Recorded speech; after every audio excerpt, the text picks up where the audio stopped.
శ్రమజీవులకు పేదరికం ఉండదు.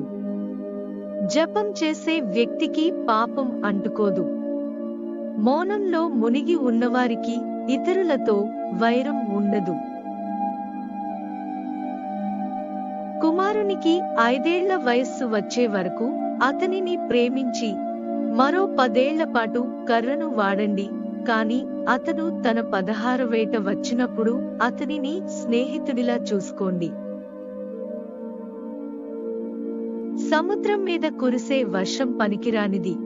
అలాగే తృప్తిగా ఉన్నవారికి ఆహారం, ధనవంతునికి బహుమానం ఫలించలేదు. మరియు పగటపుట మండే దీపం పనికిరాదు. విధి బిచ్చగాడిని రాజుగా, రాజును బిచ్చగాడిగా చేస్తుంది.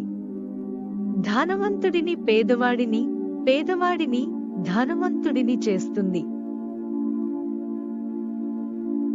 కష్టాల్లో ఉన్న బ్రాహ్మణుడికి అంకితభావంతో కొద్దిగా ఇచ్చే వ్యక్తికి సమృద్ధిగా ప్రతిఫలం లభిస్తుంది.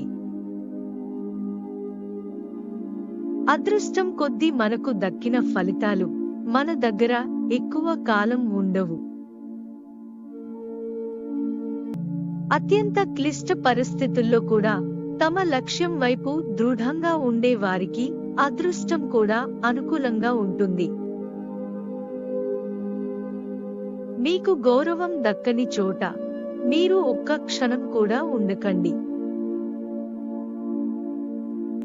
ఉన్నత స్థానంలో కూర్చోవడం ద్వారా ఉన్నత స్థితికి ఎవ్వరూ చేరుకోరు.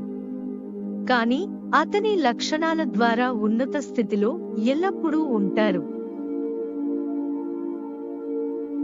సువాసనగల పువ్వులతో ఒక చెట్టు ఉండటం వల్ల అడవి మొత్తం సువాసనగా మారినట్లు సద్గుణ సంపన్నుడైన కొడుకు పుట్టడం వల్ల కుటుంబం ప్రసిద్ధి చెందుతుంది.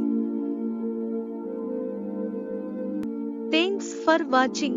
Please do subscribe for more videos. Don't forget to like, comment and share the video.